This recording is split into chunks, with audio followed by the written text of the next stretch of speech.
Keep on teaching.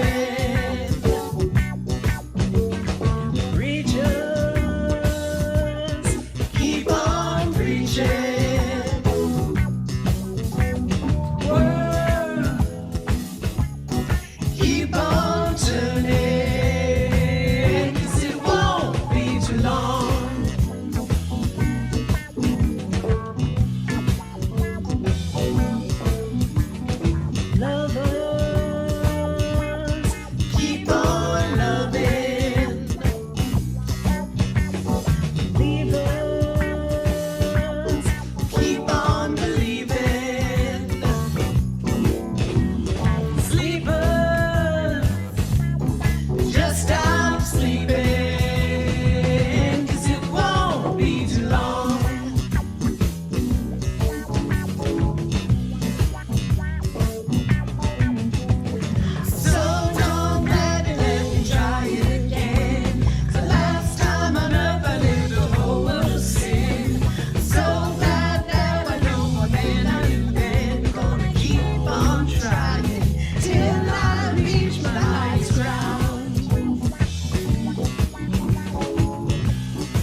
Welcome to WellSprings and happy Independence Day.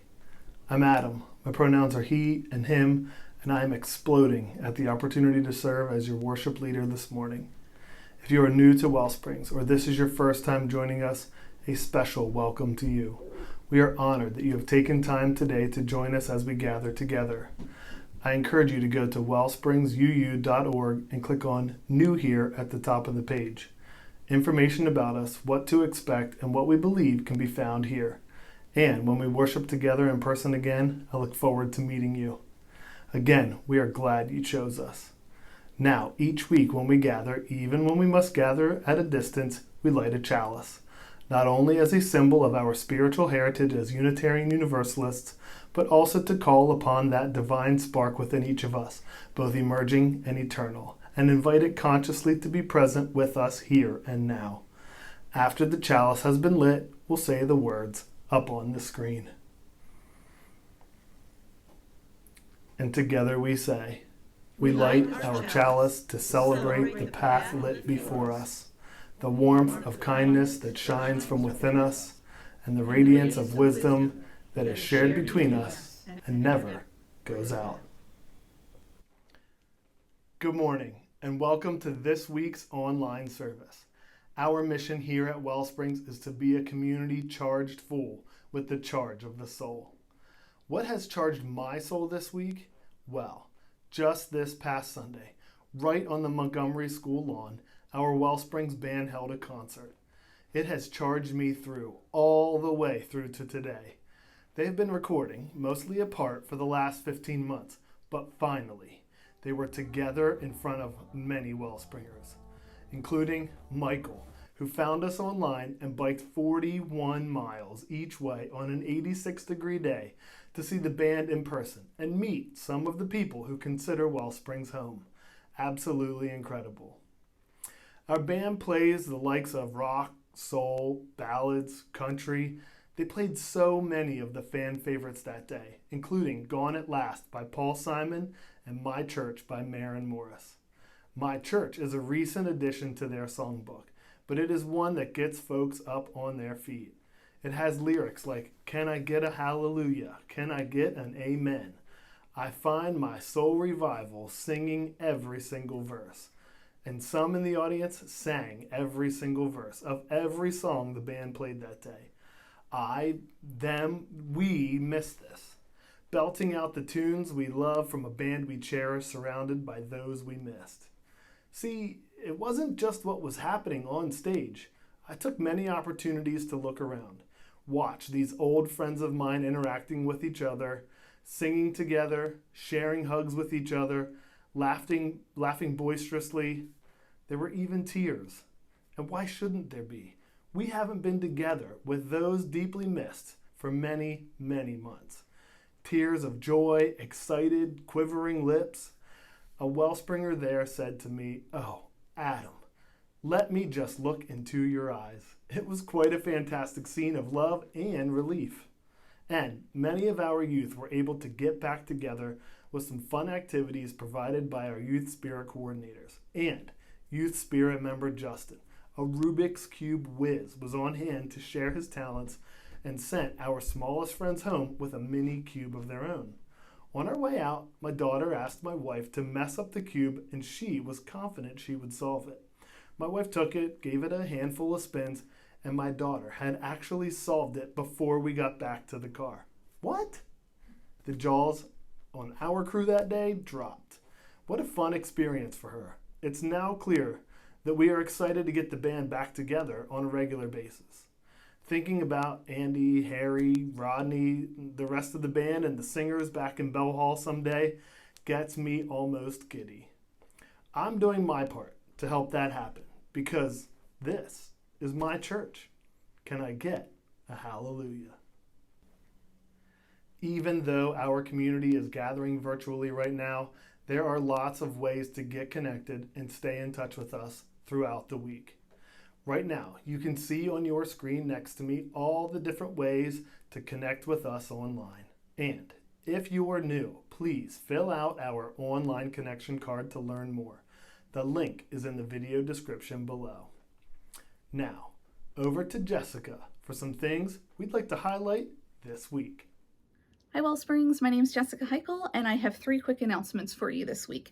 The first is that the Mindful Recovery Sessions, which have been happening on Zoom on the first and third Thursday of each month, are going to be on hiatus until we return to in-person services in September. So be on the lookout closer to September about when and where that will be happening in person. The second announcement is that coming up on July 10th, which is a Saturday, the Youth Bridge Ministry is looking to do another nature hike with the WellSprings teens. So I'll put a little bit of information about that into the chat. There's some consideration about where the hike will take place. They're looking for feedback from parents. The third announcement is that coming up a week from today is actually another WellSprings 1.0 session. This particular one will be WellSprings 1.3, and that will be regarding how WellSprings functions as a community and how WellSprings helps its members. So if you're interested in membership, or if you think you might like to attend this 1.0 session, I'll put information into the chat about how you can RSVP. Thanks so much, everyone, and I'll see you next week.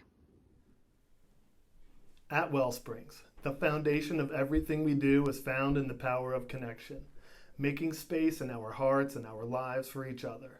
This is the part of our service where we honor that connection by greeting one another. Now, we may not be able to see each other in person this week, but there are plenty of ways to greet other Wellspringers for a few moments. If you're watching this live on Sunday at 10, you can type a greeting into the chat window on the side of your screen. Maybe drop into the WellSprings Oasis group on Facebook with a greeting, or snap and share a photo of yourself watching at home.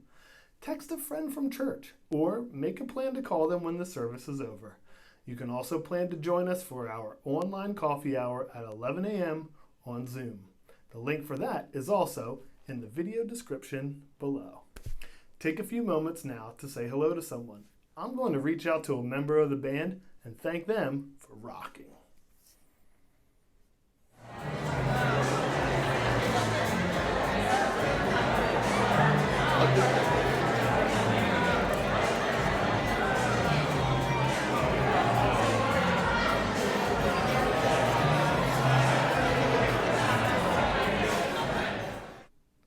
Thank you for connecting. I'm a member of the Generosity and Gratitude Ministry, and I invite you now into our time of generosity, a time to reflect upon and to express our gratitude for the role WellSprings plays in our own lives and in the wider world. I hope you see the impact of our community in these times, and we hope you'll share a gift with us. Now, last weekend we didn't pass the hat at the band show, but if you appreciated what you saw in person or on our live stream as much as I did, I encourage you to make a gift. It involved a lot of time and talent from many people, and I've already shown my appreciation with an extra monetary gift this month. Now, if you aren't set up to give regularly and have a smartphone handy, you can pick it up and text WSPRINGS to 73256. You'll get a link that'll help you complete a gift online. There's also a link to give online in the video description below. WellSprings members, remember, the easiest and most convenient way for you to give is to set up automated giving on Realm. It ensures your gifts enable us to continuously focus on our mission. In these times, we can't thank you enough for your support. Our offering will now be gratefully received.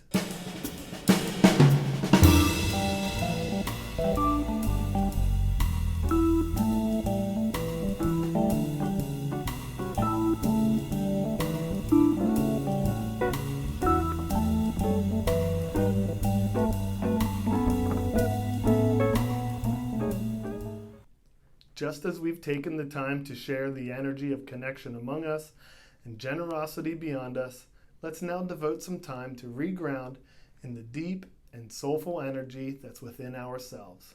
Let's take a moment to just be. Allow yourself to sit comfortably and allow yourself to notice, perhaps for the first time today, that you are breathing. Allow your eyes to fall closed if you are comfortable doing so. And we do what is most simple and elemental in our lives. We take a breath. We inhale and exhale without rush or hurry.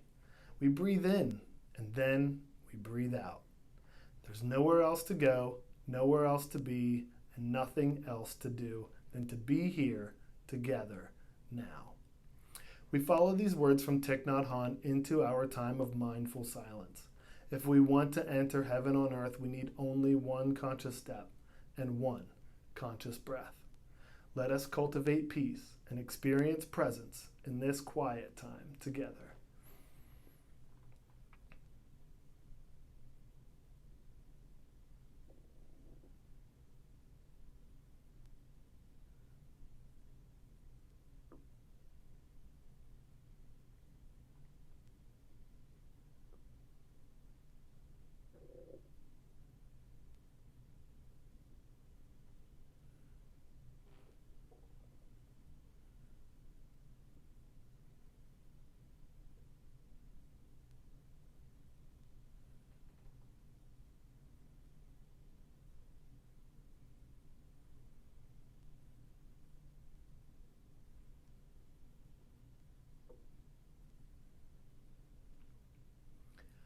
Wherever it is that we are, whatever it is that we are doing, however it is that we are feeling, let us remember that peace and presence are always as close to us as is our own breath. May this be so for you this moment. May it be so for you this day. May it be so for you in the days to come. And may it be so for all of us. When we gather in person, this is the point in our service that our kids gather for their time of fellowship in Youth Spirit. But these days, Youth Spirit is meeting on Zoom every Sunday at 9 a.m. Let's see what's happening in this week's Youth Spirit Yell. Need someone to love.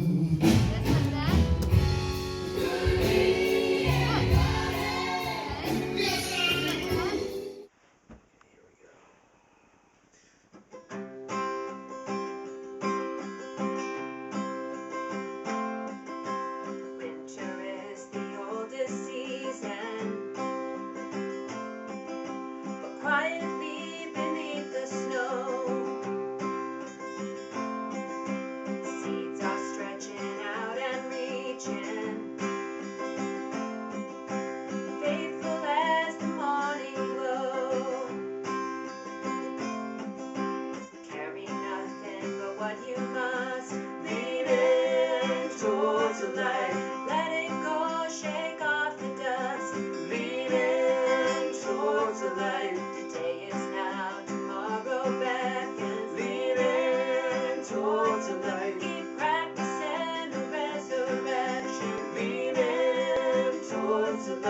The shadows of this world will say, no hope, why try anyway?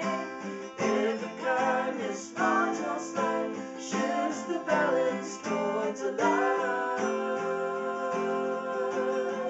Waters wide and open wider, leading towards the light.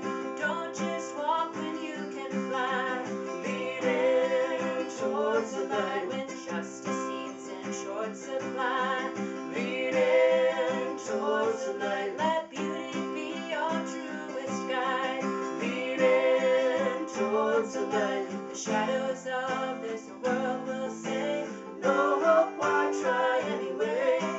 Every kindness, large or slight, shifts the balance towards the light.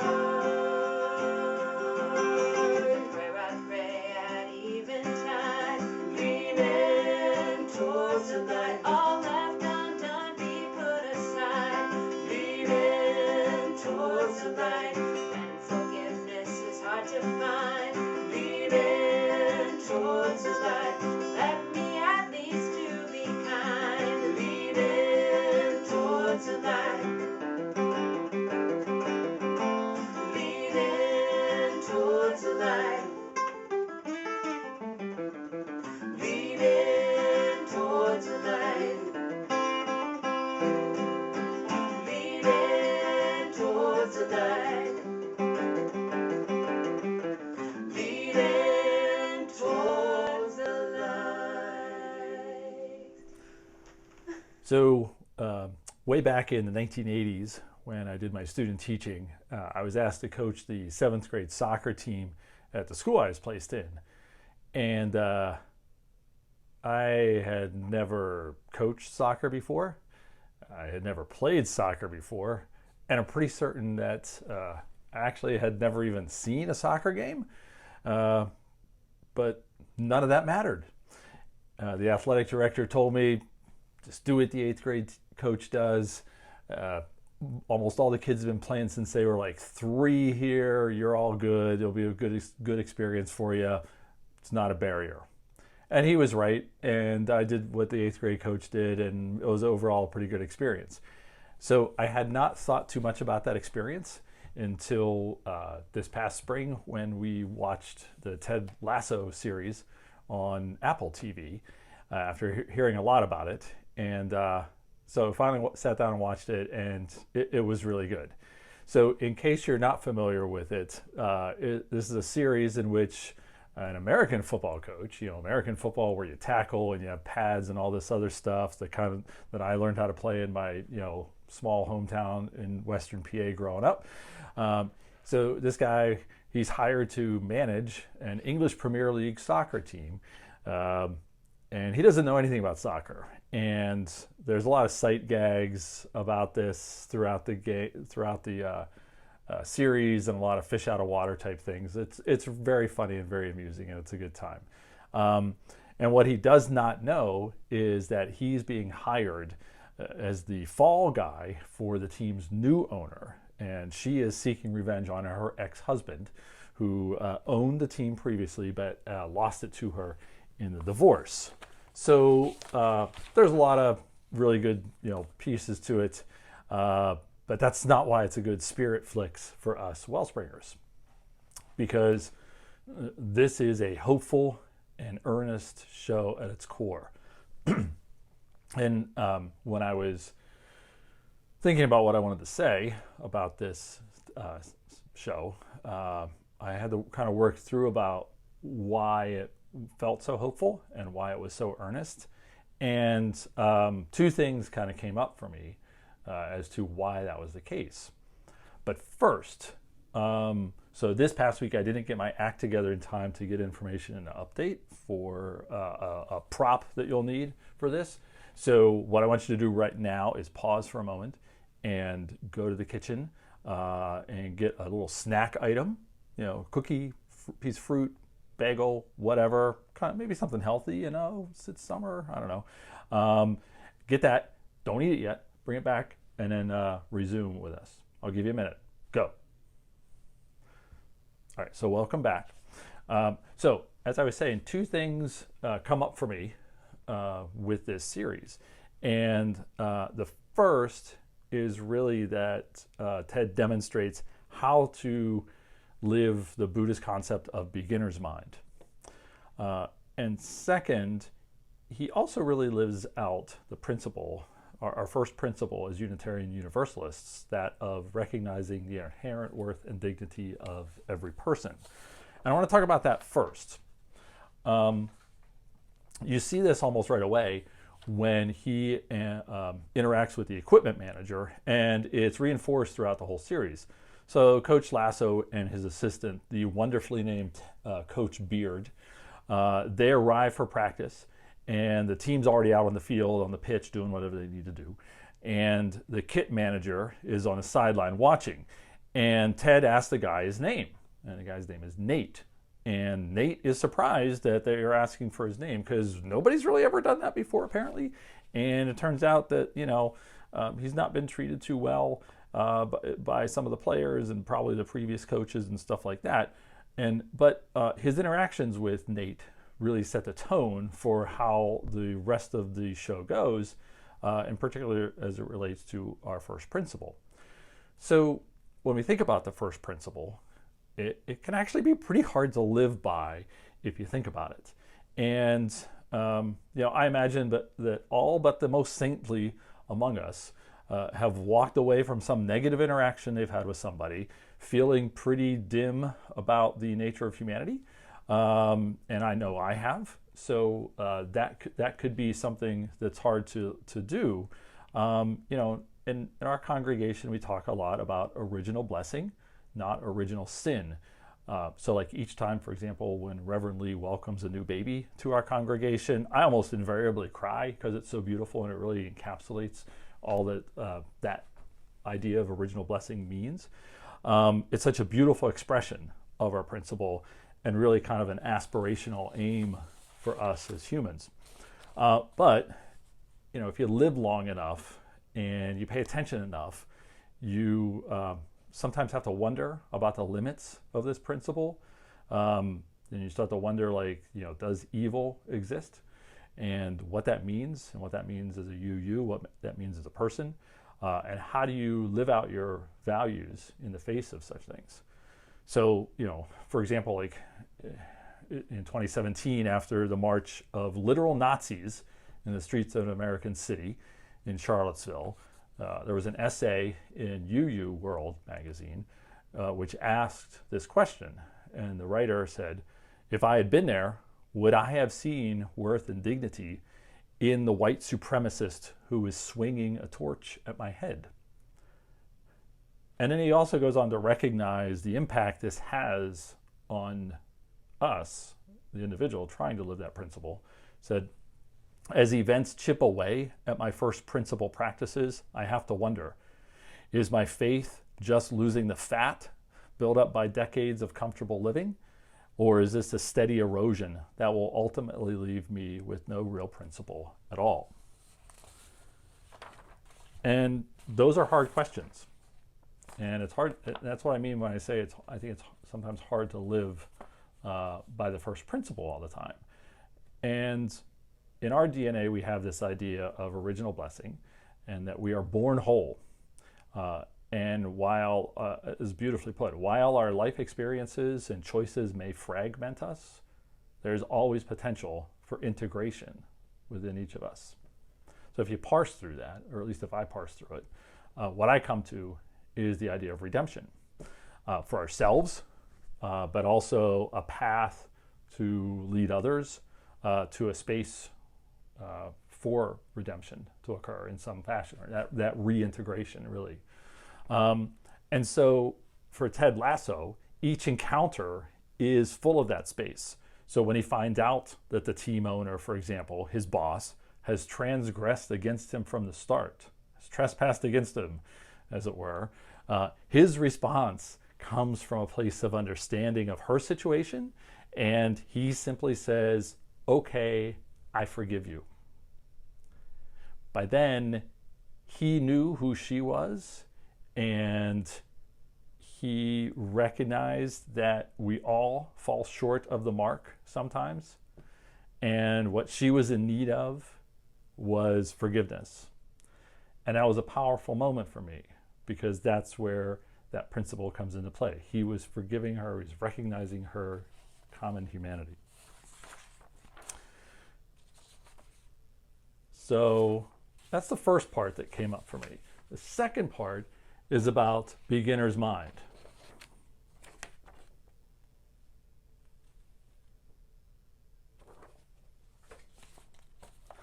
So the great thing about being here with you in this congregation is my growth in understanding the basics of Buddhism and how that can play out in daily life. So my current favorite podcast is the Secular Buddhism podcast from Noah Rasheta. He's been publishing this for like past 5-6 years, maybe longer. And has a website and everything else. So at the start of each episode, he says, "Don't use this podcast to be a better Buddhist. Use it to be a better whatever you already are." And I love that. And I love that our faith provides that space to explore this aspect. And so in reading about the idea of beginner's mind, I came across that quote you just saw that captures it, which says, "Assume that you are an idiot."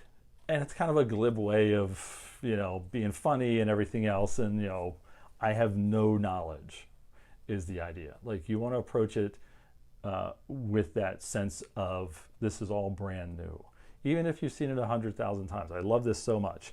And this is the starting point for all understanding, I think. Ted Lasso knows he's an idiot in all the ways of soccer. They're reading the book Soccer for Dummies on the plane over. He knows he's not the expert, and so he has to look at everything through the eyes of a novice. So again, you see this with Nate, the kit guy. They ask him for ideas on plays. What would you do if you were faced with this opponent? What kind of plays would you run? And Nate is surprised. He's been, put down by other members of the team, other players, the star player. He's been bullied. He's probably been, hassled by other folks on the team, including previous coaches. But here's this ridiculous American with this crazy mustache asking him for tips on what to do in this game. And it turns out Nate actually has some really good ideas. So beginner's mind is about an attitude of openness and a lack of preconceptions when encountering anything. So what I have taken away from a spiritual practice of meditation and studying Buddhism and reading about it and listening to podcasts is that it can help you see what is truly there. It's not how you wish it to be, not how you want it to be, not how you expected it to be, but this is how it truly is. And, again, like the first principle, this is pretty hard sometimes. All of us want things to be in a certain way. And when they don't turn out the way you wanted, you feel some degree of suffering, right? And while suffering is normal and part of life, your response or reaction to it is what counts. So if you're grounded in beginner's mind, you might respond to that with curiosity rather than some feeling of upset or anger or frustration or sadness or whatever. Okay, so this thing occurred, and in previous times when I was expecting this to happen, A occurred, but this time Z occurred, and I'm curious about that. Like, what happened? What was different this time? That to me is a little bit of beginner's mind. Think of how and why people go on vacation, for example, or they go to restaurants. There's novelty in those situations. It's new, and you want to experience something new and have a novel experience. I went away last week, for example, and I went bike riding with a friend of mine through this place I'd never been to. I never went riding through this place, hadn't been to this particular location in years. And, it was made all the more beautiful because I had never seen it. It was just a lovely experience. But novelty is not, necessarily a requirement to cultivate beginner's mind. So it was sparked within me, for example, the first time my son got to see the classic Christmas movie Home Alone. I had seen it hundreds of times, but sitting with him, who had never seen it, was just hysterical. Seeing his reaction to all the things that occurred and he just laughing uproariously with him. It was just like, it was like seeing it again, brand new for the very first time. So my point is, you don't have to go off cycling or hiking or finding some brand new place to go to or brand new restaurant to go to. And we kind of all experienced that during the pandemic anyhow, which while it was a novel experience, it might not have been a preferred novel experience when you were hunkering down in your home.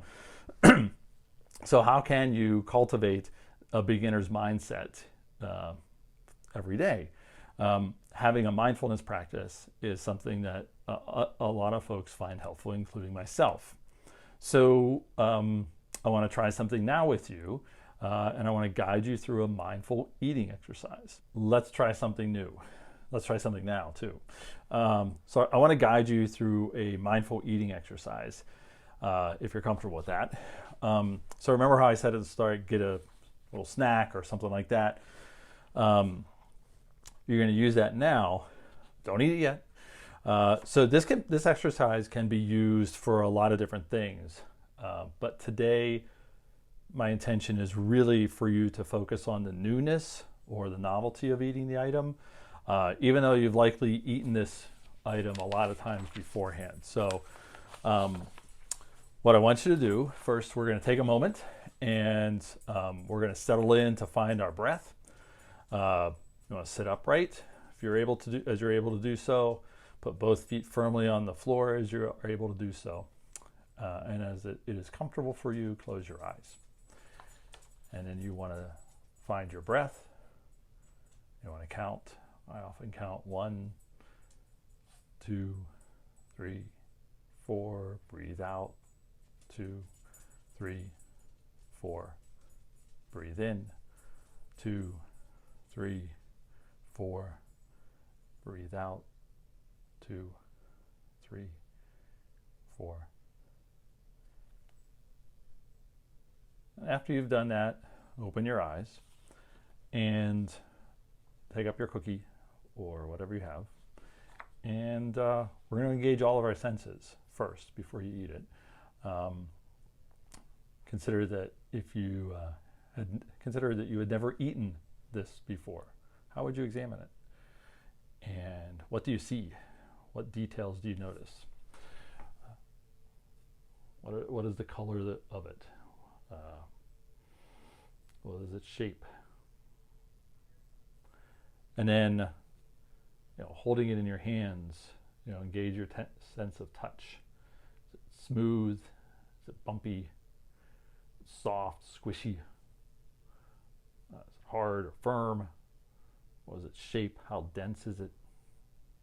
Is it light? Is it heavy? Is there a smell to it? If you have bacon, I'm jealous. What smells emerge if you break it in half? If you break a piece off? Maybe there's no break. Maybe there's no smell, rather, or no sound. And then last, take a small bite. Just a small bite.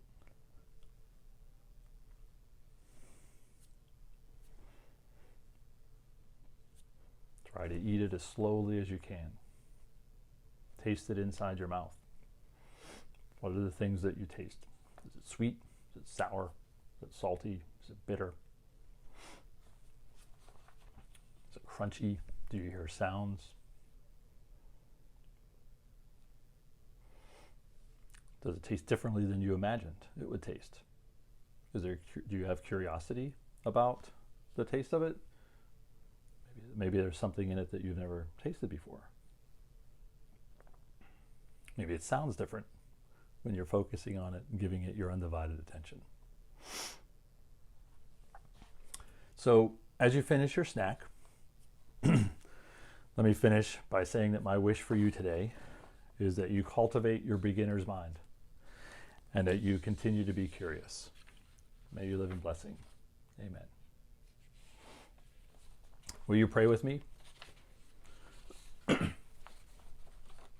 God of our understanding, source of the divine that made us whole and perfect from the start, help us see the divine in each person that we encounter. Help us guide each other to something like redemption when we need it. Help us eat cookies slowly and mindfully and peacefully together. Help us remain curious rather than rigid. Help us be open rather than closed. Help us be respectful of expertise, but relentlessly re-examining all that we have been told, so that our souls and flesh shall be a great poem like Walt Whitman promised. For the prayers that I've spoken and the unspoken prayers on the hearts that all are here, I say amen.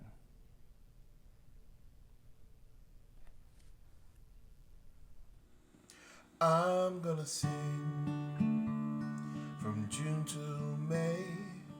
Gonna write a new song each and every day. Open my mouth up, I got something to say with this wild and precious life.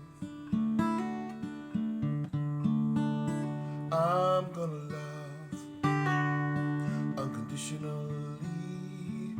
Love will set me free. I'm gonna open myself up to what this world has for me with this wild and precious life. I'm gonna run. Sun gives me vitamin D. I find joy in every face I see. Fly so high over green, green trees and never coming down. I'm gonna dance with the ones I love. Dance with the spirit and the morning dove. Dance to the drummer deep inside of me with his wild and precious life. I'm gonna grow like every plant I see, from a seed to infinity. Grow from sorrow, happiness, pain and joy with this wild and precious life. I'm gonna live with a fire in my soul, like a wise old sage. I will never grow cold when I'm gone. One thing you can do for me is live a wild and precious life. A wild and precious life. A wild and precious life. A wild and precious life.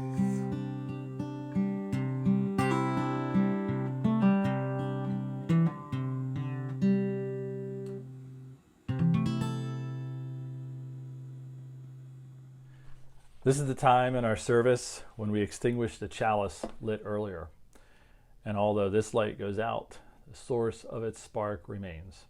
And together we say, as we release this flame from its faithful service today, we allow the spark in each of us to burn on, to warm our compassion, to fire our delight, and to light our paths today, tomorrow, and always. My friends, thank you. I hope to see you in the Zoom coffee hour. And if not, enjoy your snacks and be curious.